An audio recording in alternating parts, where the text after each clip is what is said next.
Thank you for your wonderful lecture, Dr. Hammond. My name is Jake, and I'm junior majoring in theology.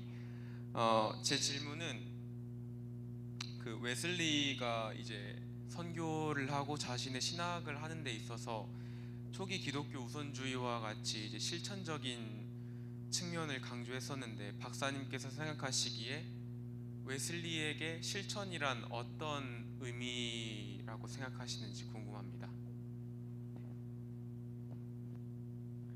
Okay, the question is, Wesley, according to your presentation, Wesley really focused on the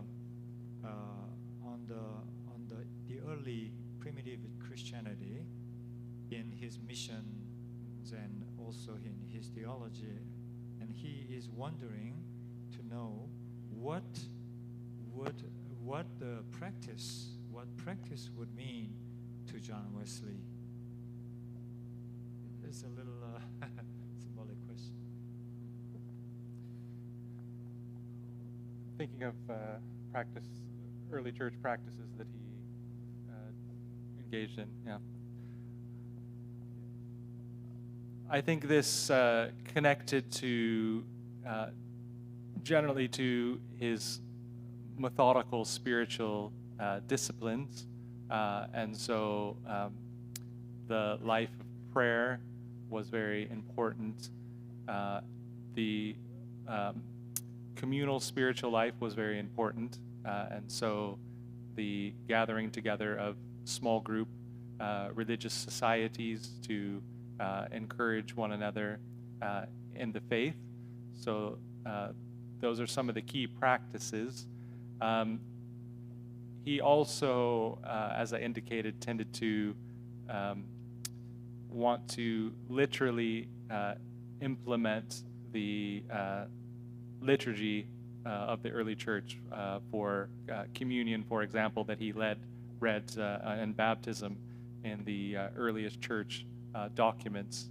And so that's led to some of the more controversial sides when he was inflexible at that period in his life and how he practiced some of his ministry.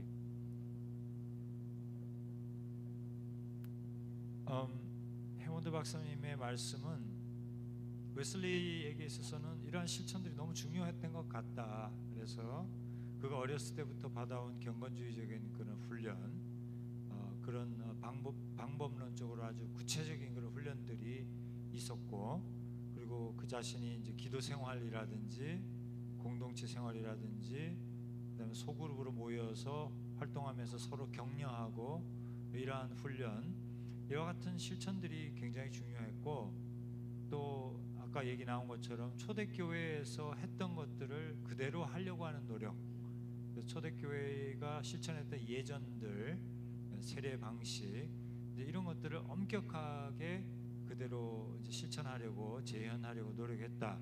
이런 것들이 그에게서는 굉장히 중요했는데, 이런 걸로 인해서 굉장히 많은 또 논란이 일어나고 문제가 되기도 했다. 여기까지 말씀하셨어요.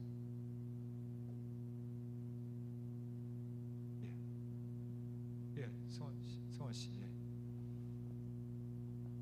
Hi, I am Seung-won Jung. I am actually graduate last semesters here, but I have a question for you. 한국어를 일단 질문하겠습니다.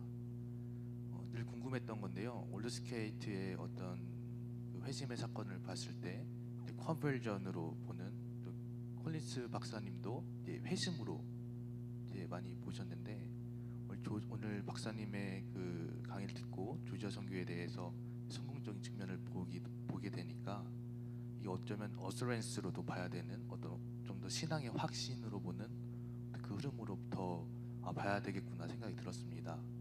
콜린스 교수님이랑도 이제 관계가 있으신 걸로 아는데, 이러한 그 어서렌스로 보는, 특히 한국에서는 이제 회심으로 많이 봤었는데 어떤 그런 견해에 대해서 어떻게 생각하시는지 궁금합니다. It seems that students are more interested in Georgia's experience in connection with Aldersgate. Mr. Jung is interested to know what Gate experience, would that be a conversion experience as we generally understand? And actually, Dr. Collins a few months ago talked to us about this.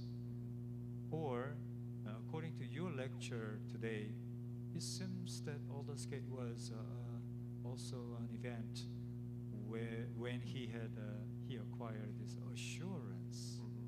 So he wants to know more about, this difference. Mhm. Yeah, thank you. That's a good question. My short answer would be both assurance and conversion.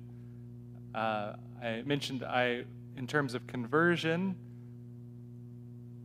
I think we could look at Wesley as having various conversions in his life. So I referred to one in 1725 when he becomes ordained, and clearly there's a growing sense of concern and religious seriousness for him at that time.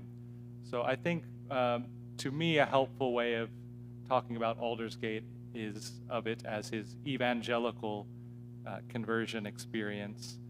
The actual language, if you read the Aldersgate narrative, is most clearly focused on assurance.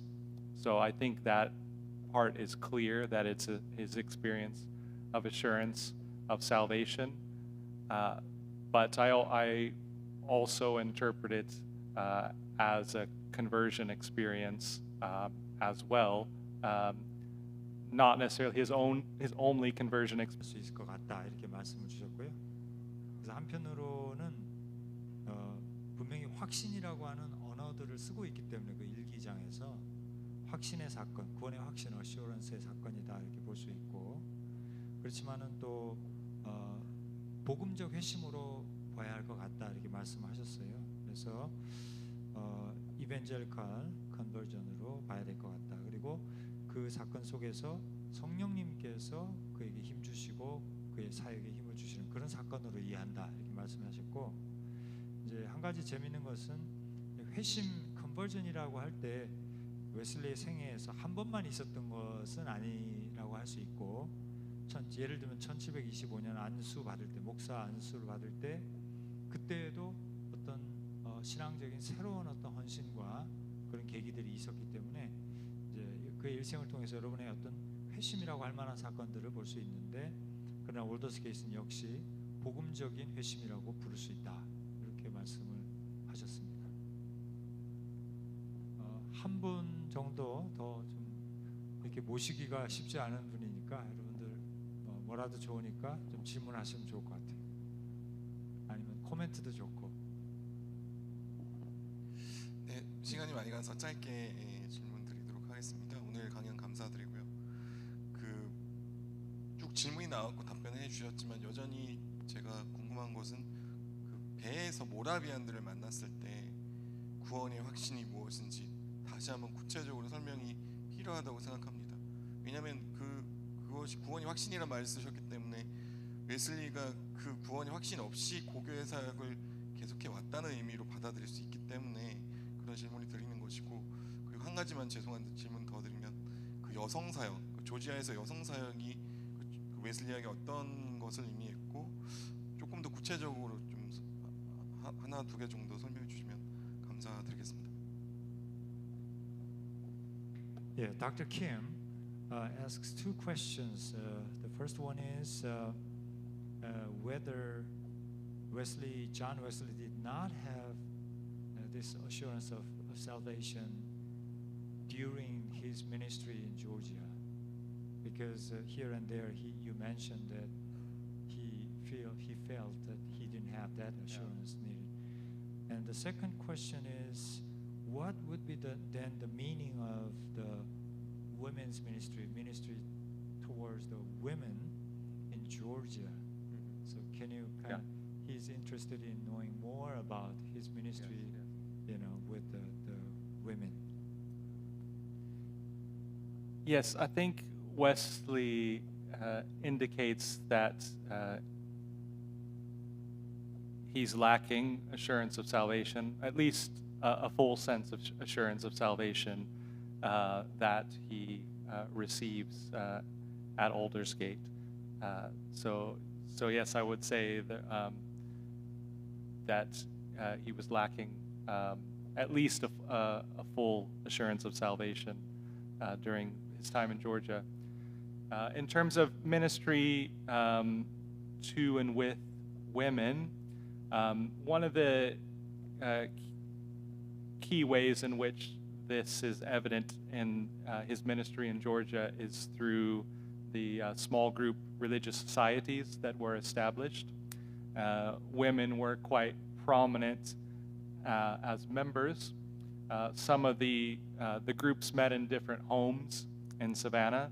Some of them met in the homes of women where they seemed to be the kind of leader of the small group society. And one of the things that he was really interested in terms of the reviving early church practice was the office of deaconess for women. And interestingly, it comes out in the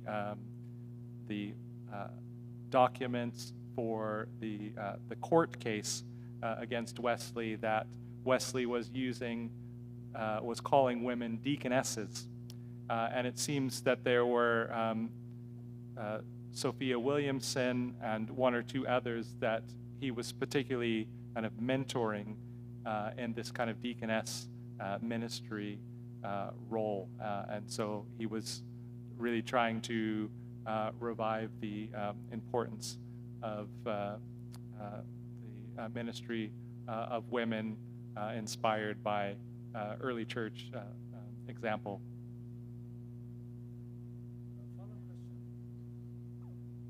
My general impression was that Wesley's relationship with women was not really smooth or natural in many ways throughout his life, and my suspicion was it was due to his strict, discipline by his, devout, pious mother. But then, listening to your lecture, he was very active in women's ministry, and seemingly presupposing good relationships with many women leaders and deaconesses. So my general impression was wrong, or I think your impression is right, that the kind of shadow of his mother is always there and affects his relationships with women. But I think also part of Susanna's influence, she discipled John in many ways. And so the normal thing in the 18th century was that men assumed that women were spiritually inferior and not as capable. John Wesley always had the assumption that men and women were equal in spiritual matters, and I think that helps to explain, he just took that for granted in his ministry and helps to explain the way that he trained both men and women in ministry, interacted with both men and women, assuming they were spiritually equal. 예, 오늘 웨슬리와 여성 문제가 좀 풀어지는 느낌이 드는데 지금 답을 좀 말씀을 드려볼게요. 첫 번째로 질문이 그 온전한 확신이 없었다는 얘기였냐, 그 질문이었죠. 이제 첫 번째로 말씀하신 것은 완전한 확신이라는 측면에서는 조지아 사역 전체를 통해서 웨슬리는 구원의 확신을 갖고 있지 않았다. 온전한 확신이 부족했던 것은 사실인 것 같다 말씀을 했고, 두 번째 이제 여성 사역에 대해서 좀 더 알고 싶다고 했는데, 이제 해몬드 박사님의 대답은 초대교회 안에서 여성들의 사역적 리더십이 분명히 많이 있었기 때문에 웨슬리도 그런 면에서 여성들을 이렇게 세우고 사역하는데 참여시킨 것은 분명했고, 소그룹 사역 통해서 많은 여성들이 실제적인 이제 조지아에서의 그 사역 가운데서도 리더십을 행사하고 있었다 이렇게 말씀을 했고요. 법정 문서를 참고해 보면은 웨슬리 목사님이 여성들을 디커니스라고 이렇게 칭하고 있다고 그래요. You mean by deacon or deaconess? You mean ordained pastor in that sense? You saying?